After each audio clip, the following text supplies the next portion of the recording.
성경은 마태복음 1장 2절입니다. 마태복음 1장 2절입니다.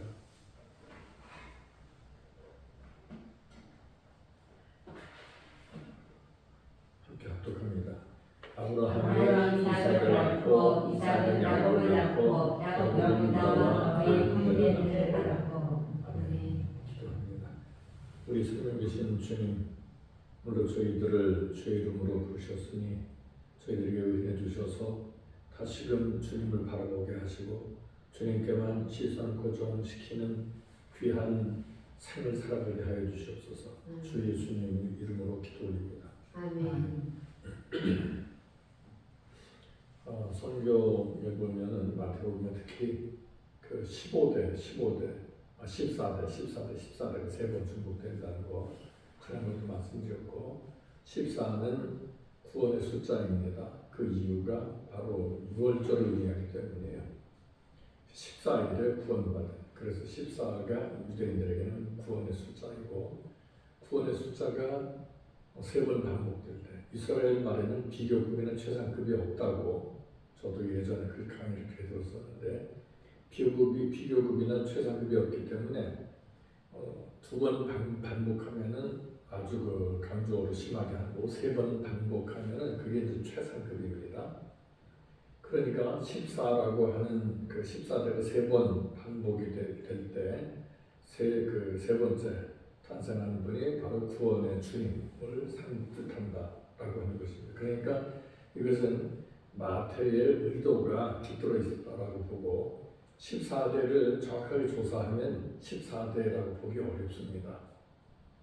문제가 생기죠. 왜냐하면 이스라엘 사람들에게는 진실보다는 그것이 좀 묻히는 경우가 있어요. 목적한 바에 의해서. 그래서 이제 나중에 기회 되면 성경에 14 누구부터 누구까지 14대 하고 조사해 보세요. 그러면 부족하거나 남거나 그럴 겁니다. 근데 이스라엘 사람들에게 이건 중요하지 않다라고 하는 거예요. 그러니까 우리나라 사람들하고 비슷한 면이 있습니다. 예를 들어서 이게 숫자가 몇 개나 돼요? 그러면 한 3, 40개 될 걸 그래요. 그럼 30개하고 40개 차이는 10개나 차이가 나요. 뭐 한 5, 600개 될 걸 100개씩이나 차이가 나요. 근데 서양 사람들은 그런 게 거의 없거든요. 어느 정도 어바웃이에요. 그런데 이 이스라엘 사람들도 우리하고 비슷한 그런 게 있습니다. 그러니까 그 좀 뭐랄까요, 강조하는 거 요거 중심으로 해서 틀리거나 맞거나 이것은 크게 신경 쓰지 않았다라고 하는 겁니다. 오늘 제가 우리 함께 합독한 내용도 보면 장자와 차자에 있어서 아브라함에도 장자가 있었죠. 그렇죠. 장자가 있었는데 장자가 생략이 되고 차자가 등재하게 됩니다. 어쨌든 뭐 소자가 됐든 뭐가 됐든지 이스마엘이 아브라함의 장자입니까? 그런데 장자가 폐함을 받고 차자가 쇠문을 입습니다. 그리고 뿐만 아니라 야곱도 그렇습니다. 쌍둥이지만 야곱이 차자였었고 하지만 장자를 제치고 야곱이 장자의 반열에 서게 됩니다. 이것은 지난번에 말씀드린 그대로 먼저 것은 패하고 나중에 생해버립니다. 다시 말하면 인간의 육적 소욕보다도 영적인 소욕, 그러니까 거듭남의 심령의 중요성을 강조하는 것이다, 이렇게 보겠습니다. 그리고 이것은 교회에도 해당합니다. 그러니까 먼저 세움을, 다시 말하면 육적 사고에 세워진 교회와 영적 사고에 세워진 교회가 다르다고 하는 것을 갈라디아서 4장 22절에 보면 언급이 되는데, 갈라디아서 4장 22절 이하에 보면 기록된 바 아브라함이 두 아들이 있으니 하나는 계집종에게서 하나는 자유하는 여자에게서 낳다 하였으나 계집종에게서는 육체를 따라 낳고 자유하는 여자에게서는 약속으로 말미암았느니라. 이것은 비유니 이 여자들은 두 언약이라. 하나는 신의 산으로부터 종을 낳은 자니 곧 하가라. 이 하가는 아라비아에 있는 신의 산으로 지금 있는 예루살렘과 같은 데니 저가 그 자녀들로 더불어 종노릇하고 오직 위에 있는 예루살렘은 자유자니 곧 우리 어머니라. 기록된 바 잉태치 못한 자여 즐거워하라. 부르치 못한 자여 소질로 외치라. 이는 홀로 사는 자의 자녀가 남편이 있는 자의 자녀보다 많음이라 하였으니 형제들아 너희 이삭과 같이 약속의 자녀라. 그러나 그때 육체를 따라 난 자가 성령을 따라 난 자를 핍박한 것 같이 이제도 그러하도다. 그러나 성경이 무엇을 말하며 계집종과 그 아들을 내쫓으라. 계집종의 아들이 자유하는 여자의 아들로 더불어 유업을 얻지 못하리라 하였느니라. 그런지 형제들아 우리는 계집종의 자녀가 아니요 자유하는 여자의 자녀이라. 놀랍습니다. 근데 이것을 어떤 사람들은 그냥 율법과 복음 그렇게 이것을 갖다가 해석을 하려고 드는 이런 경우가 있습니다. 그런데 꼭 그렇게 볼 수가 없는 게 뭐냐면 오직 위에 있는 예루살렘은 자유자다 그랬습니다. 하가는 신의 산이라고 했기 때문에 그 신의 산은 율법 받은 것, 그래서 율법주의 이렇게 말하지만 더 깊은 뜻을 본다면 육적 그리스도인과 영적 그리스도인의 차이다 이렇게 볼 수 있겠습니다. 그래서 생소한 말이긴 하지만 저는 구원이라고 하는 것을 단순히 죄사함 받았다 뭐다 이런 차원으로 그렇게 평가내리지 않고 저는 영적인 상태라고 표현하고 싶습니다.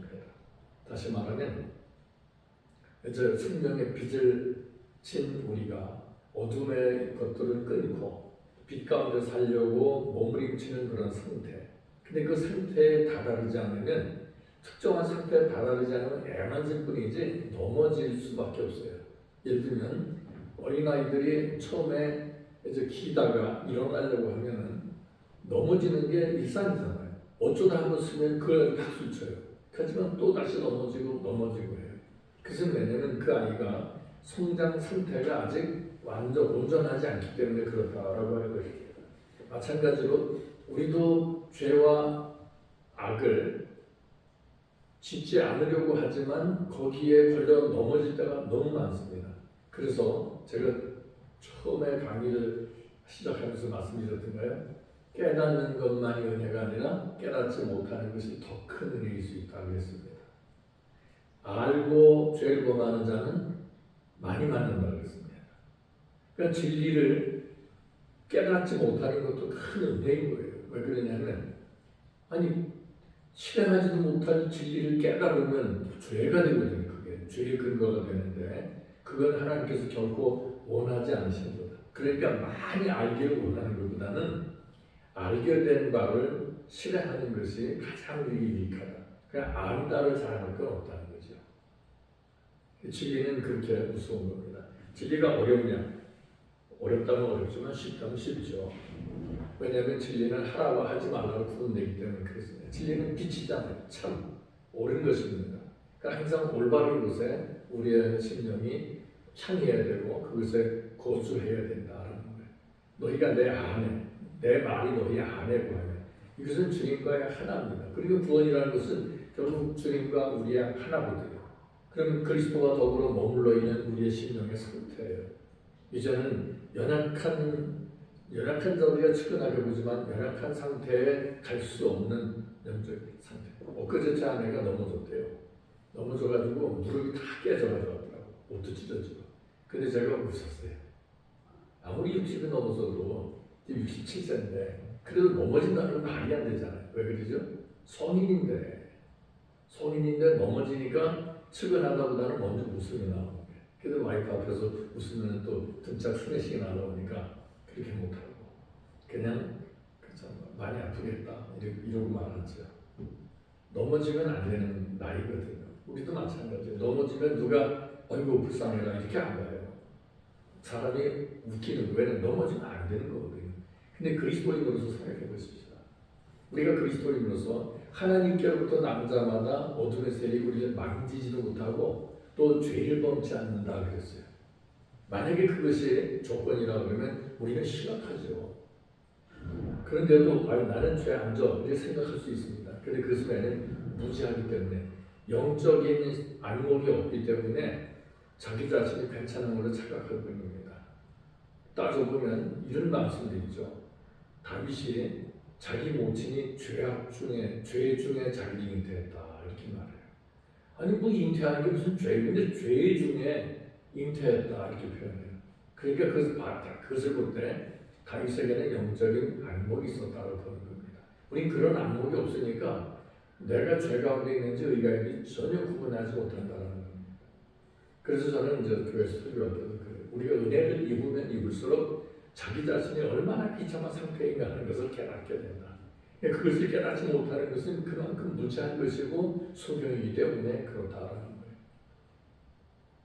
이사야 선지자도 그렇고 또 사도 요한도 그렇습니다.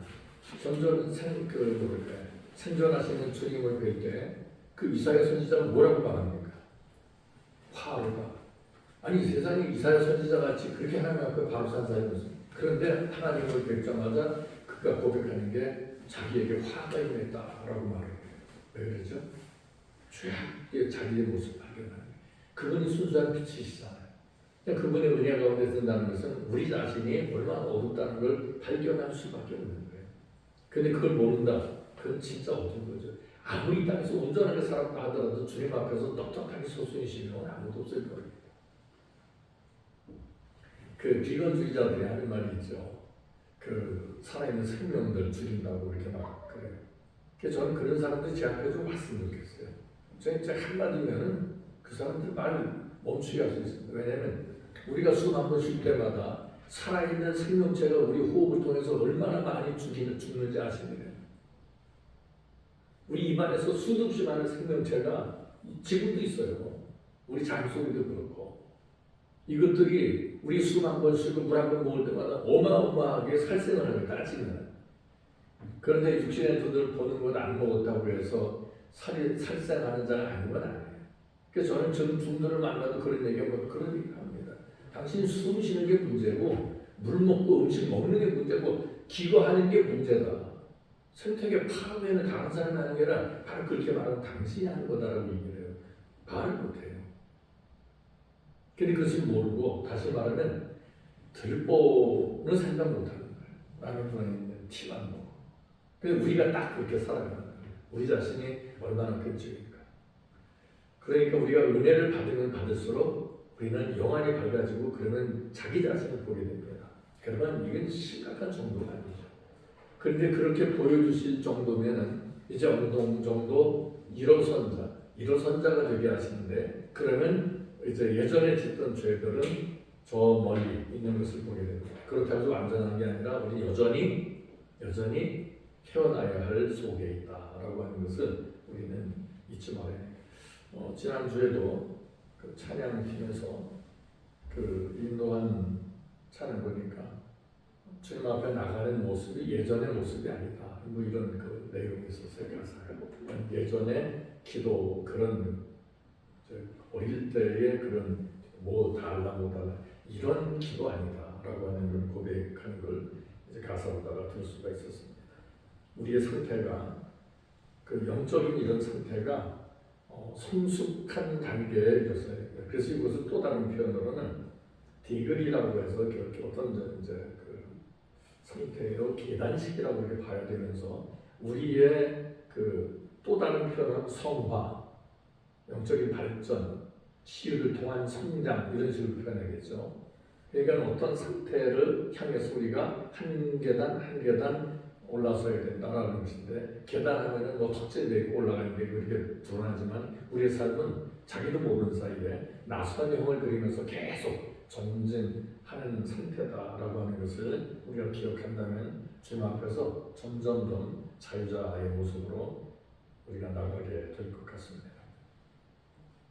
로마서 9장 6절 이하에도 보면 또한 하나님의 말씀에 피하진 것 같지 않도다. 이스라엘에서 난 그들이 다 이스라엘이 아니요 또한 아브라함의 씨가 다 그 자녀가 아니라 오직 이삭으로부터 난 자가 네시라 칭하리라 하였으니 곧 육신의 자녀가 하나님의 자녀가 아니라 오직 약속의 자녀가 씨로 여기심을 받느니라. 약속의 말씀은 이것이라 명령 이때 내가 이르리니 사라에게 아들이 있으리라 하시니라. 사라는 웃음이라고 하는 뜻이 있는 것을 우리는 창세기 22장을 통해서 볼 수가 있습니다. 그리고 이삭은 순종자의 모형으로 우리가 알고 있습니다. 그래서 이삭은 또 다른 의미로서의 예수 그리스도를 상징한다라고 보겠습니다. 제가 강의라고 하긴 좀 그렇습니다만 제가 전하는 내용들은 자료적인 측면으로 좀 보시면 좋겠습니다. 그러니까 이제 제가 독사에서 여기 두 목사님께 드린 이런 자료들을 가져갔으면 하더라도 쭉 보시면서 그 자료로서 분석을 하시면 아마 성경을 볼 때 좀 도움이 되지 않을까라는 생각이 듭니다. 웬만해서 어떤 신학자도 이런 부분을 대부분 터치를 안 하고 많이들 지나가셨습니다. 그래서 이제 학자들이 곤란해했던 부분, 전에도 말씀드렸죠. 학자들이 정말 손대기 싫어했던 부분이 몇 군데가 있습니다. 그것은 바로 로마서 1장 17절과 그리고 이사야서 9장 6절이거든요. 이사야서 9장 6절에는 영존하시는 아버지라는 그런 그 표현이 있습니다. 그 부분을 학자들은 다 피해가요. 설명을 하지 않습니다. 한번 궁금하시면 우리나라 말로 번역된 주석집 있으면 다 찾아보세요. 아마 우리나라에서 나온 그 어떤 책도 그 부분에 대해서 언급한 이런 부분은 없을 겁니다. 그리고 또 다른 성경들 제가 말씀드렸었는데 로마서 1장 17절에 보면 오직 구원은 믿음으로 라고 한 표현이 있잖아요. 근데 그것이 하박국서 2장 4절인가 6절인가 잘 모르겠죠. 헷갈리는데 그 말씀에서 나온 겁니다. 근데 19절이 그 하박국서에 보면 악인은 죄로 말미암아 죽거니와 의인은 그 믿음으로 말미암아 살리라 이렇게 되어 있습니다. 그러니까 우리가 알다시피 신학교에서 배우기는 신학자들은 그렇게 주장했습니다. 모든 복음의 꽃은 예를 들어서 복음에 있어서 반지의 꽃받침에 해당하는 것이 로마서다. 그리고 그 안에 보석이 로마서 1장 17절이다. 이렇게 얘기를 합니다. 왜냐하면 그것을 근거로 해서 종교 개혁이 일어났기 때문인데, 근데 그것은 반쪽 복음이에요. 왜 그러냐면 제가 말씀드린 대로 악인은 죄로 말미암아 죽거니와 누구 죄? 자기 죄. 의인은 그 믿음으로 말미암아 살리라 이렇게 표현해요. 그러니까 의인은 하나님을 향한 믿음을 가지고 있어야 살아가는 것입니다. 그러니까 믿음으로 삶을 통과하는 거예요. 근데 그걸 가지고 너무 쉽게 표현한 거예요. 그러다 보니까 믿음만으로 구원받았다 그러니까 심각한 일들이 비비자하게 나타나는 겁니다. 예수 그리스도 구주로 신해서 그럼 넌 구원받는 거야. 이렇게 피리어드까지 마침표까지 찍어서 주니 이 면접을 얻은 것처럼 생각을 하는 거예요, 사람들이. 그러니까 어떤 상태로의 발전이라는 걸 생각을 안 해. 뭐 그만하면 된 걸로 알고 있다라고 하는 겁니다. 근데 실상 그렇지 않을 수 있음에 대해서 우리가 너무나 무지하게 생각해요. 자, 보세요. 가룟 유다가 예수님이 12제자 중에 하나잖아요. 근데 스스로가 멸망에 떨어지잖아요. 물론 그가 멸망에 떨어졌는지 어느 상태인지 그건 우리는 몰라요. 주님은 아세요. 궁금해하실 것은요. 그런 심령들은 어떤 상태일까라는 것을 생각하게 된다는 거예요. 근데 우리는 그런 생각을 못해요.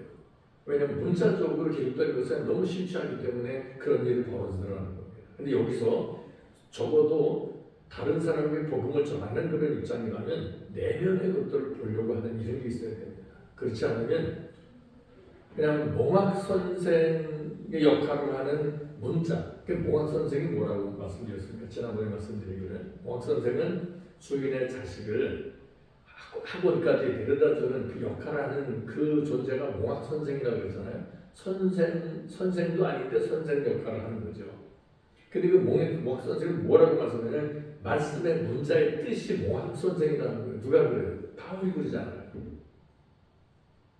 말씀의 문자의 뜻이, 그 문자의 뜻을 알기 우리는 엄청나게 원하는데 그 문자의 뜻이 뭐냐? 몽학 선생이라는 거예요. 어떤 몽학 선생? 예수 그리스도께 안내하는, 예수 그리스도의 진리를 알게 하는 그런 몽학 선생이라는 거예요.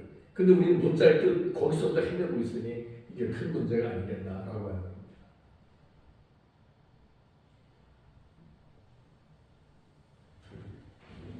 오늘 그 표현에 누가 누구를 낳고 하는 그런 그 말씀이 오늘 본문뿐만 아니라 계속 이끌어서 나옵니다. 그런데 아까 말씀드린 대로 낳고라고 하는 말씀은 직계 부모를 항상 의미하는 게 아닙니다. 단지 직계 후손을 의미한다. 이렇게 한 말씀 드려볼까요? 자, 유다가 베레스와 세라를 낳아요. 그게 자식이에요, 손주예요. 어떻게 해석을 해야 돼? 며느리부터 낳았으니 베레스와 세라는 뭘로 해야 돼? 그게 참 애매하죠. 근데 왜 그런 일이 벌어졌을까요? 이스라엘 문화와 그 당시의 문화는 예를 들어서 이제 장자를 결혼시켰어요. 그런데 장자가 손이 없이, 자손이 없이 세상을 뜨게 되면 차자가 자기 형수를 자기 아내로 맞아들였어야 됩니다. 그래서 아이를 낳아줘야 돼요. 형수에게. 그러니까 자기 아이가 안 돼요. 자기 아이가 아니고 형의 자녀가 되는 거예요. 그런데 그 유다의 장자가 결혼을 해서 아이 없이 죽었잖아요. 그 유다의 둘째 오난이 이제 형수에게 들어서 이것이 뿌려봐야 자기 자식이 될 거 아니라는 걸 아니까 그냥 설정할 때 땅에다 설정했다고 나오잖아요. 그래서 그게 괘씸하니까 하나님께서 그걸 치셔서 떴습니다. 그러고 나서 셀라가 남았잖아요. 그런데 그거 어떻게 되죠? 이제 유다가 생각하니까 야 이거 뭐 큰아들 저 여자한테 맡기니까 큰아들 죽어, 둘째도 죽어, 셋째까지 가면은 우린 나는 자손이 끊어진다고 생각을 해서 셋째를 감춰요. 근데 그게 하나님 앞에서 결코 옳은 게 아니었더라고요. 그리고 이제 그 결국에는 그 창녀로 위장을 하죠. 그리고 나서 이제 자기 시아버지 씨를 받아서 아이를 낳아요. 그래서 요셉 그 유다는 자식도 아닌 것이 손자도 아닌 것이 이런 그 후손은 둘이 나오게 돼요. 그런 아주 비참한 일이죠. 그래서 제가 드린 말씀은 그 낳다라고 하는 말은 반드시 직계 후손만 의미하는 건 아니다라고 하는 그런 개념으로 이해해야 됩니다. 야곱을 낳고라고 했습니다. 야곱은 사기꾼이라고 하는 정확한 의미는 발뒤꿈치를 잡은, 그러지 않으면 대신 들어앉은 자, 뭐 그런 의미가 있다고 하는데 야곱은 성경에 처음 등장하는 쌍둥이입니다. 그리고 야곱은 아버지의 장자권의 축복을 받기 위해서 어머니 리브가와 공모를 해서 아버지를 속인 겁니다. 그 야곱은 또 다른 측면으로는 거듭나는 과정 중에 있는 신령을 의미합니다. 그 야곱은 거듭나는 과정 중에 있다고 온전한 신령은 아니라는 거죠. 그에게 어떤 문제가 있냐면 그 욕심이 충만하죠. 그래서 욕심을 위해서는 아비도 속이고 그래요. 그 어머니하고 공모를 하죠. 그 어머니가 바로 리브가입니다. 그 리브가 이해가 안 되죠. 자기 배우다가 낳은 자식 둘 다 자기 자식이에요. 그런데 한 자식은 망하게 하고 한 자식은 흥하게 하려는 게 있어요. 그러니 이게 참 문제가 심각하다라고 볼 수밖에 없습니다. 야곱은 에서를 사랑했고 또 리브가는 야곱을 사랑했던 이런 그 모습이 있습니다. 뭐 부부가 쌍둥이를 사이좋게 사랑하니 그 뭐 좋았기도 하겠다라고 하지만 결국에는 문제가 심각하게 돼서 형제간에 칼부림이 일어나는 위경까지 맞게 되지요. 어쨌거나 야곱은 거듭나는 과정 중에 있는 신령을 뜻한다. 그러니까 온전하지 않다. 그리고 그가 135년인가 130년인가 이렇게 살아가면서까지 고백하는 게 바로 앞에서 내가 얼마까지 살았는데 내 일생이 험악했다라고 하는 표현을 씁니다. 그러니까 거듭나는 과정이 결코 편할 수는 없다라고 하는 것을 우리로 알게 하는 겁니다. 야곱은 계산에 빠른 존재였었습니다. 기회주의가 있었고 하지만 그가 놓치지 않은 것이 하나 있었습니다. 그가 지리를 놓쳤지만 전능자의 끈은 놓지 않았다라고 하는 겁니다. 그게 유일한 그에게 있어서의 희망이었다라는 겁니다. 그리고 그는 11조 드리는 것도 계산적으로 드립니다. 내게 복 주실 때 내가 거기서 10분의 1을 주님 앞에 드리겠나이다라고 그렇게 합니다. 그리고 이제 그 야곱의 후손 중에 누가 나옵니까? 그 장자의 계열을 받는 게 유다죠. 유다가 넷째 아들인가 그러죠? 네. 좀 헷갈리는데 넷째 아들인가? 그래서 넷째 아들인가 그런데 이 유다가 도대체 왜 어째서 형들을 지키고 장자권을 부여하게 되느냐 하는 게 중요한데 그 유다에게는 르우벤과 마찬가지로 그 11번째 동생을 죽이려고 하는 다른 형제들의 의견을 넘어서 그를 살리고자 하는 불쌍한 마음이 있었습니다. 그러니까 르우벤이 먼저 제의를 하죠. 가서라 동생들아 그렇게 형제를 죽이려고 하면 안 된다라고 말한 게 르우벤이에요. 근데 르우벤은 왜 장자의 반열에서 밀려나냐면 그 자기 아버지의 첩과 그만 잠자리 같이 해버렸어요.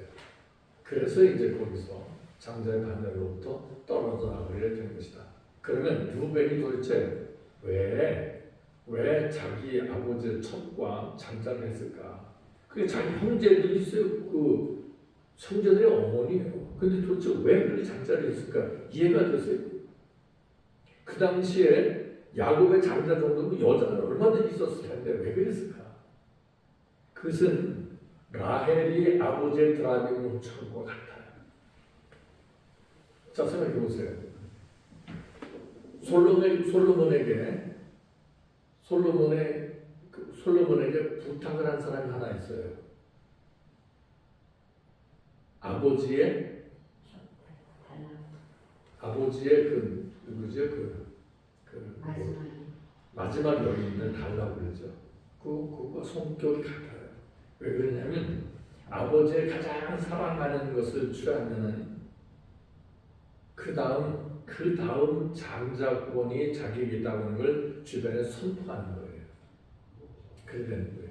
그러니까 그 르우벤이 다른 생각이 아니에요.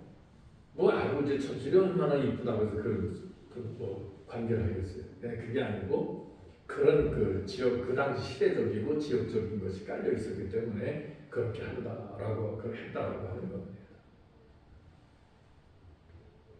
그러지 않으면 성경이 이해가 안 되는 거예요.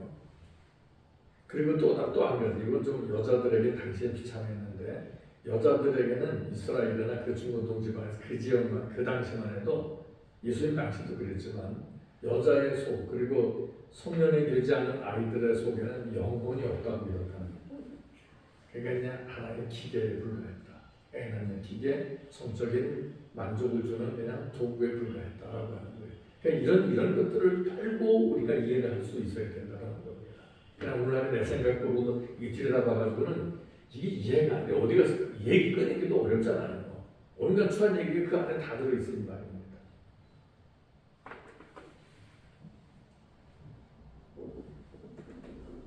유다의 이름에는 찬양이라는 뜻이 들어있습니다. 그런데 유다가 자기의 자녀를 죽음으로부터 구하고자 했는데 당시에 그 시대적인 흐름을 역행을 합니다. 그래서 셋째 아들을 이제 죽음으로부터 모면하게 하려고 며느리에게 주지 않게 되죠. 그리고 이 유다는 야곱과 리아 사이에서 태어났습니다. 리아는 라헬의 언니였었죠. 그런데 보니까 라헬은 총기가 있었던 것으로 이렇게 묘사합니다.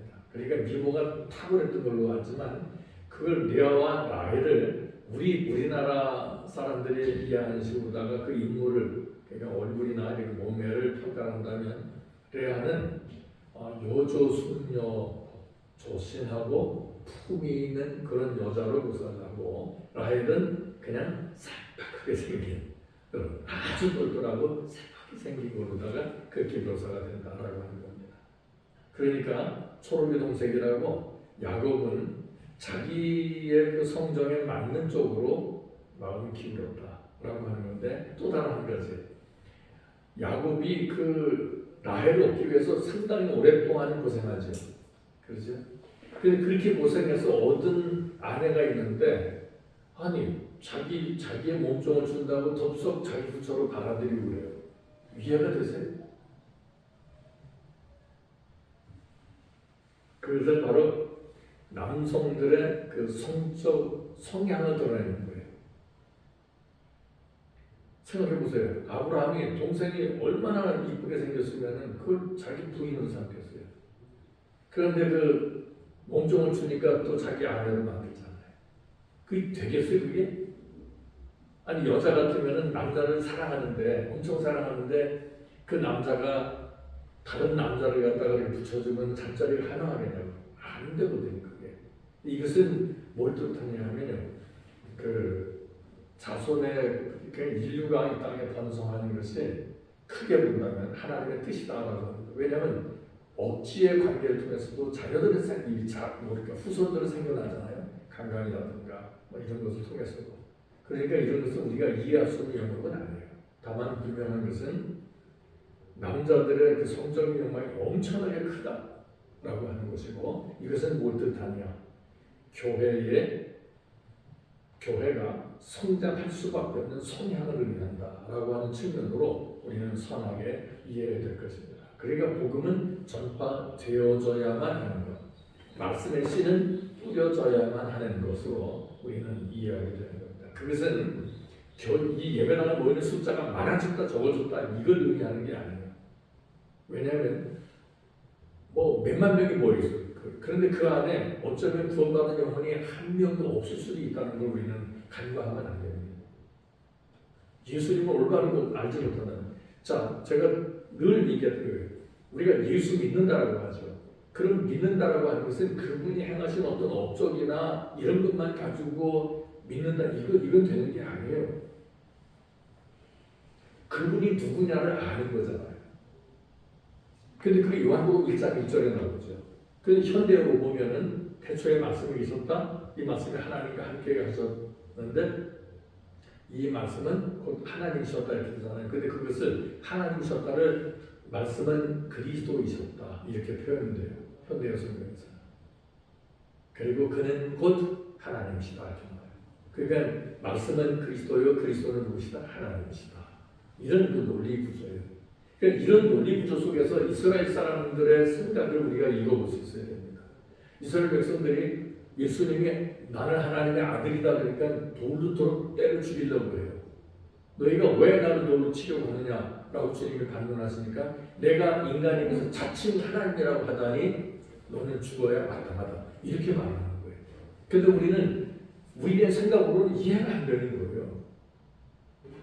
아니, 우리 모두가 하나님의 자녀들인데 도대체 왜 그럴까라고 하는 개념을 가지면 안 되는 거예요. 이스라엘 사람 사고는 그래요. 말씀이 하나님이 함께 하셨는데 이 말씀이 곧 그리스도요, 그리스도는 곧 하나님이시다 라고 하는 거예요. 그 이스라엘 사람들이 예수님이 자신은 그리스도에 있다는 것은 하나님이다, 전능자라고 하는 걸 밝힘에도 불구하고 백성들을 죽이려고 그랬어요. 자, 오늘날 보십시다. 오늘날 말씀이 진리인 것을 우리가 고백했잖아요. 근데 말씀대로 순종하잖아요. 거부하는 거예요. 죽이는 거란 말이 진리를. 근데 우리가 순교자인 걸 오해해요. 그리스도를 십자가에 못 박는 그런 존재임을 불구하고 우리가 마치 순교자인 것처럼 생각을 해요. 이게 큰 망상이거든요. 그러니까 진정한 믿음이란 뭐냐? 예수 그리스도 그분이 나를 위해 이 땅에 오신 전능하신 분이시다라는 것을 알고 받아들이고 그분의 뜻을 따라 사는 거예요. 그러니까 이것을 놓쳐요. 그리고서는 일꾼만 만들어요. 마르다만 양성하는 거예요. 그냥. 우리나라 교회는 크게 두 교회가 있을 거예요. 마르다에 속한 교회, 마리아에 속한 교회. 마리아에 속한 교회는 100교회 중에 한 교회가 아닐 것 같아요. 정말 그리스도를 향해서 우리가 말로는 뭐 교회 이름이 다 달라요. 여기 내신 교회, 우리는 뭐 성지교회. 그러나 엄밀하게 따지면 예수님의 교회잖아요. 예수교회라고 해요. 정확하게 예수 안에 들어있는 교회가 있냐는 거예요. 그분께만 순종하는 교회가 있냐는 거예요. 어떻게 보면은 목회자의 개인 야망에 속한 이런 것을 제가 전에도 말씀드렸지만 임사치료를 하는 사람들이 대형교회 목회자들이 하늘나라 가지 못했다고 그러면 많은 사람들이 욕해요. 근데 저는 이해를 해요. 왜냐하면 자기 욕심 따라 자기 사업을 경영하는 것밖에 안 될 때는 그 사람은 주님의 나라 건설한 게 아니거든요. 주님의 나라에 속한 것도 아니거든요. 그 자기 자신을 우리는 은밀하게 속입니다. 은근히 속이고 그 자기가 하는 이것이 마치 거룩한 사역인 걸로 알아요. 근데 거룩한 주일이라는 게 꼭 목회 사역만이니까요. 길거리 닦는 청소부 같은 건 하나님의 작품을 매일매일 그걸 클린하고 있다고요.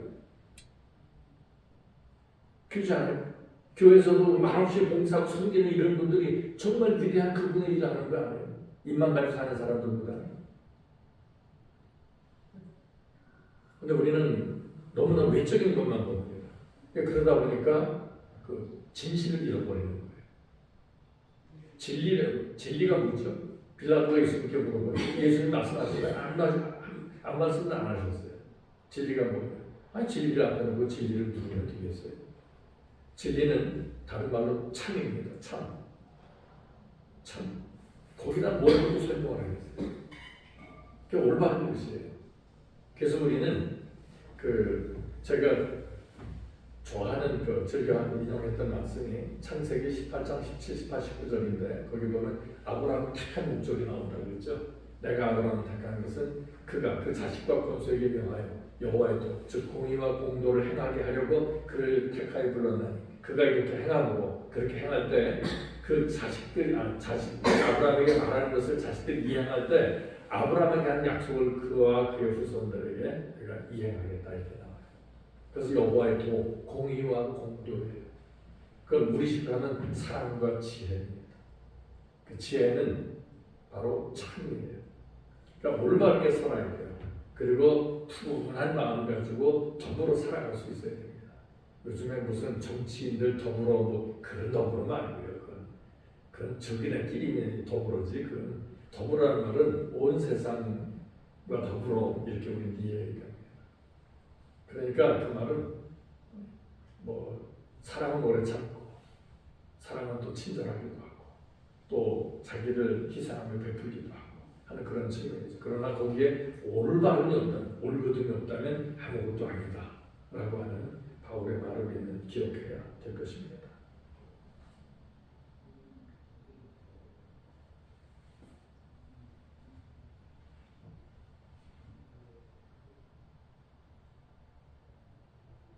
창세기 49장 10절에 보면 유다의 후손으로 메시아가 예언되는데 49장 10절에 홀이 유다를 떠나지 아니하며 그랬습니다. 그 홀이라고 하는 것은 제가 이해하고 있는 것은 그 장군들이나 뭐 우리나라 그 장군들도 보면요, 지팡이도 아닌 요만한 거 있죠, 한 30cm 남짓한 거 이런 걸 뭐나 들고 다니잖아요. 그걸 이제 홀이라고 그러거든요. 예전에 이제 왕권의 상징, 요즘은 장군들의 상징 그런 건데, 그런 홀이 유다를 떠나지 아니하며, 그러니까 그 권위죠. 그런 권위가 떠나지 아니한다 그런 겁니다. 그리고 치리자의 지팡이가 그랬습니다. 그 당시 유대인들에 있어서 지팡이는 두 가지 성격을 지녔다고 합니다. 하나는 짐승 사나운 짐들을 쫓아내는, 그러니까 지팡이가 위에는 구부러져 있죠. 유다의 그 목자들 지팡이 모양 아시죠? 위에는 구부러져 있고 밑에는 그냥 일자인데, 일자 그 끝에는 쇠꼬챙이가 있었다고 그래요. 그래서 사나운 짐승들과 더불어 그걸 찌르고, 또 양들에 대해서는 이제 그 구부러진 게 왜 그러냐면, 실족해서 손 닿지 않고 떨어진 어린 양들을 겨드랑이 사이에 껴서 들어올릴 수 있는, 건져 올릴 수 있는 그런 겁니다. 그러니까 예수 그리스도께서 지팡이를 짚고 기대고 어린 양들을 품에 안고 있는 그런 그림들을 보신 적이 있을 겁니다. 그 상징하는 겁니다. 양을 건지시는 그 목자의 모습을 우리에게 보여주고 있다라고 합니다.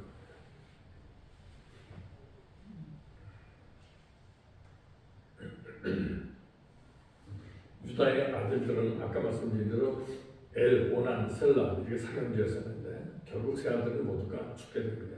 그리고 유다는 며느리 다말에게서 베레스와 세라를 낳게 됩니다. 너무나도 이상하죠. 유다의 자식은 모두 죽었는데, 하지만 하나님의 약속은 역시 살아 있었다. 그래서 며느리 다말을 통해서 유다로 하여금 자손을 얻게 하셨다라고 하는 겁니다. 그러니까 여기서 아까 말씀드린 그 직계라고 하는 게 허물어지죠. 벌써 1단계로. 그 정의 내릴 수 있어요? 유다를 통해서 난 자녀가 그게 자식일까 손주일까?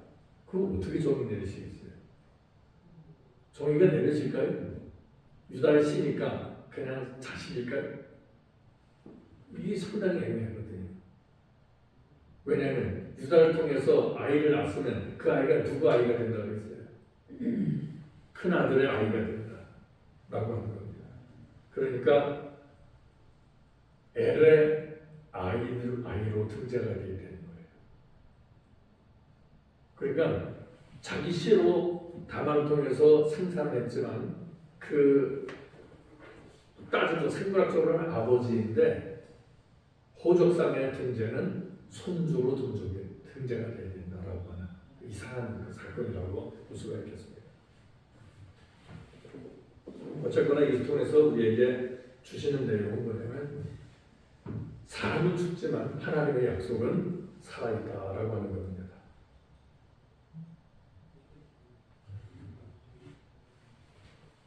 그리고 이제 그 전에도 몇 주 전에 제가 말씀드린 적이 있습니다. 그 아주 뭐라고 표현해야 되나요? 중요한 지파가 바로 레위 지파다 그랬죠? 레위 지파다. 레위 지파는 그 모세에 의해 가지고 제사에 관련된 이런 일들을 하는 것으로 이렇게 묘사를 했었습니다. 근데 그 레위가 그 어떤 일을 했죠?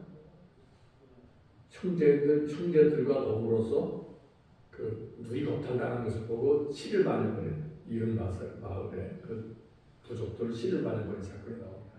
그때 야곱으로부터 저주를 받아요. 흩어짐의 저주를 받아요. 근데 그것을 후손 중에 하나가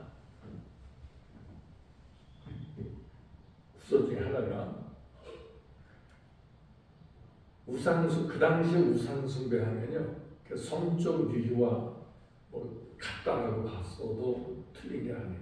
그러니까 우상숭배하면 그 앞에서 이제 음란한 행위들이 있었는데, 그 이유가 보면 그 당시에 자꾸 이제 저도 헷갈리는데 오랜만에 이래서 그랬지. 바알이라고 하는 신이 있죠. 바알. 그렇죠?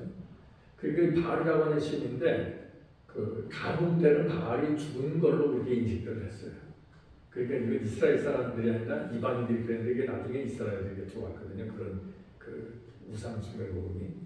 근데 그 바알을 이제 살려야 되는데 어떻게 살리느냐?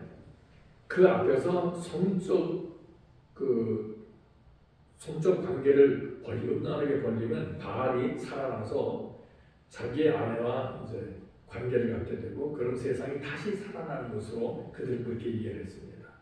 그래서 우상 숭배에 반드시 성적 유희가 뒤따랐다는 거예요.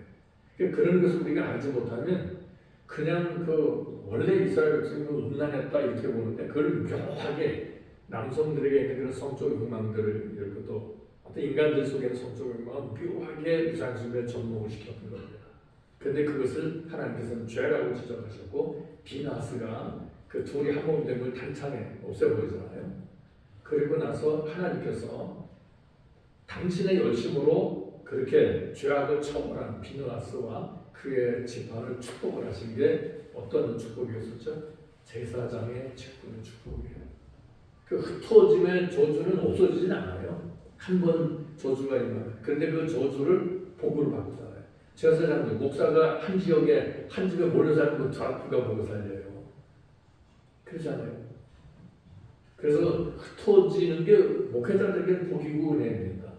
그러니까 그 흩어짐의 저주를 은혜와 복으로 바꾼 것이 비나스인데 그가 가졌던 그 당시의 성정 하나님의 열심이라는 걸 기억해요. 그건 뭐냐면 오를 의예요. 의로우신 하나님의 그 분노로 죄악을 처단하는 것이다라는 거예요. 근데 우리는 이제 이 성경에 보면요 하나님이 분노하셨다 이런 구절들이 간혹 나옵니다. 화내신 것으로. 근데 그것을 우리는 우리가 생각하던 그런 막 분기탱천하고 이런 측면을 이해하면 안 돼요. 그건 뭐냐면 의에 대한 열심이란 말이에요. 의에 대한 열심이 우리가 볼 때는 그게 분노하시는 하나님으로 나타나는 거예요. 정의에서 멀어지면 누가 죽어요? 멀어지는 신령들이 죽으니까 거기에 대한 열심을 내시는데 돌이키게 하시고 깨닫게 하시는데 필요한 게 이제 그런 것들. 사전 작업이라든가 정리 작업들인데 그게 우리가 볼 때는 분노하시는 것으로 나타내더라는 겁니다.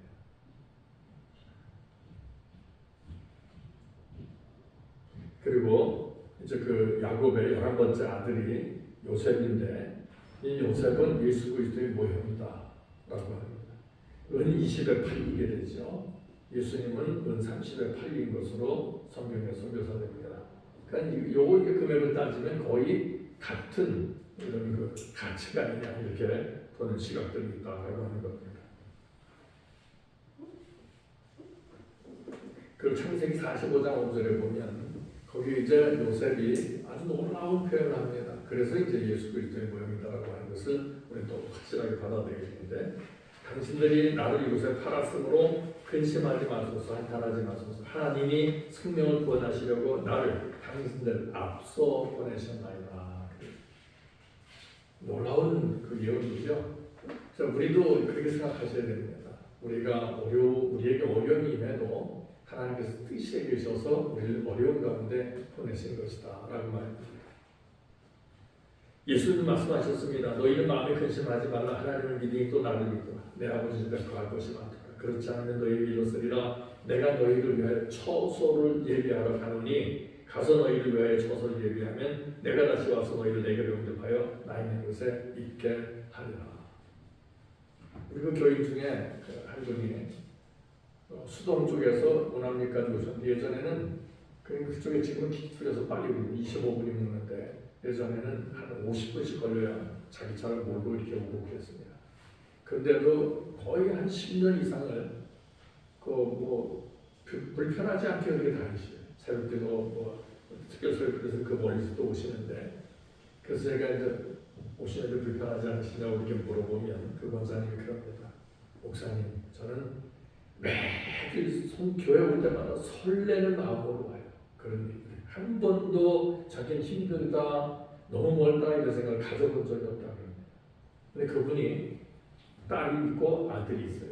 그러니까 아들은 우리 식으로 하면은 중학교 한 1학년쯤인가 하여튼 학교도 못 다니면서 애가 소천했습니다. 왜냐면 암투병 어려서부터 했거든요. 그 혈액암이 있었는데 근데 그 아이가 그 어려움 당했을 때 제가 보냈던 책이 천국과 지옥이 있었어요. 근데 그걸 보내드리니까 이분이 그 속에서 이제 전개되는 말씀을 깨달으면서 말씀 속에서 천국을 발견하게 됩니다. 그러고 나서 그는 지금도 천국 생활이에요. 딸내미가 시집가서 손주 둘을 먹였는데 그건 손주 둘을 데리고 와서 그 어린 것들을 교회에서 그 주방팀에서 지금 15년째 지금 주방팀에서 봉사하고 있는데 그걸 놓치지 않아요. 급한 일이 있으면 봉사해 놓고 그리고 이제 가고 그럴 정도예요. 그 먼거리인데도 그렇게 하는 것을 봅니다. 그러면서도 자기는 항상 그리고 늘 웃는 모습이에요. 그런 하늘나라를 사모하고 그리고 이제 딸내미가 되게 묻더랍니다. 엄마 아빠는 이 재산들을 나중에 어떻게 할 거냐 그러니까 한마디 딱 하더래요. 어떤 말을 하셨냐면 내가 소천할 때는 주님 나라 가게 될 테니까 교회에다가 이것을 기증해서 헌금하든지 아니면 사회에 환원하고 갈 거다. 너는 기대하지 말아라. 그때 딸 입에서 기대하던 말이 나오더래요. 어휴 열심히 살아야 되겠네. 그랬다고 저한테 이렇게 말씀하셨습니다. 주님이 하늘나라를 지금 주인이시며 우리 위해서 거처할 처소를 예비하신다. 이것을 믿으면 이 땅에서 우리가 뭔 걱정을 하겠습니까? 근데 그게 안 믿어지니까 죽을 생각하지 않고 그런 거죠. 이사야서에도 보면 그렇지만 먼저 죽은 자가 복된 것으로 표현되고 그리고 심령이 괜찮은 심령들을 하나님께서 이렇게 불러가시는데 그 이유는 어려운 일을 당하기 전에 불러가시는 것입니다. 57장 1절이면 나오죠. 그런 내용도 우리가 주의 깊게 봐야 됩니다. 그래서 바울도 뭐라고 표현합니까? 그리스도 안에서 먼저 죽은 자가 복되다. 그런데 우리는 죽을 생각도 안 해요. 뭐 죽으면 큰일 나는 거야. 예전에 제가 이쪽에 수술하는데 4시간 반 수술했습니다. 그래서 이 안에 들어있는 뭐 작은 종양 같은 걸 듣게 했는데 그때 이제 병원에 한 달 입원해서 나왔으니까요. 그리고 이제 노예에 갔는데 목사님들이 이제 그걸 알고서는 이제 고생했다 이러시 그랬습니다. 아유 모처럼 좋은 기회 놓쳤습니다. 주님 만나볼 수 있는 기회니까 큰일 날 소리 하지 말라고 만나는 곳마다 등짝을 때려요. 그때마다 저는 어떤 생각을 해요? 저 사람들은 하늘나라 가고 싶을 생각이 없는 것 같다. 제 생각이 이상한 건가요? 주님 앞에 간 절의 기회를 놓친 거잖아요. 그럼 아쉬워야 되는 거 아닌가요? 큰일 한 번 했는데 살아난 거예요? 그럼 어떻게 이해해야 되겠습니까? 생각을 바꾸세요. 만약에 내가 갈 생각이 없고 주님이 나를 지금이라도 부르는 할렐루야 이 생각이 없다면 목회고 뭐고 그건 다 자기 욕심이에요. 의미 없는 겁니다. 주님은 우리의 겉을 보시는 게 아닙니다. 우리의 말을 보시는 게 아니고 우리의 신령 상태를 보신다고 하는 것을 잊지 말아야 될 것입니다. 기도하겠습니다. 하나님 아버지, 오늘도 저희들을 한 자리에 주의 이름으로 모이게 하시고 주의 말씀의 뜻을 조금이라도 이해할 수 있도록 은혜를 주셨음을 감사합니다. 생존하시는 주님을 늘 바라보게 하옵시고 주님의 뜻을 따라 이 땅 위에 주님의 그 놀라운 감춰진 비밀들을 밝히 드러내며 전달하는 아름다운 복음 전도자들이 되게 하여 주시옵소서. 주 예수님 이름으로 기도드립니다. 수고하셨습니다.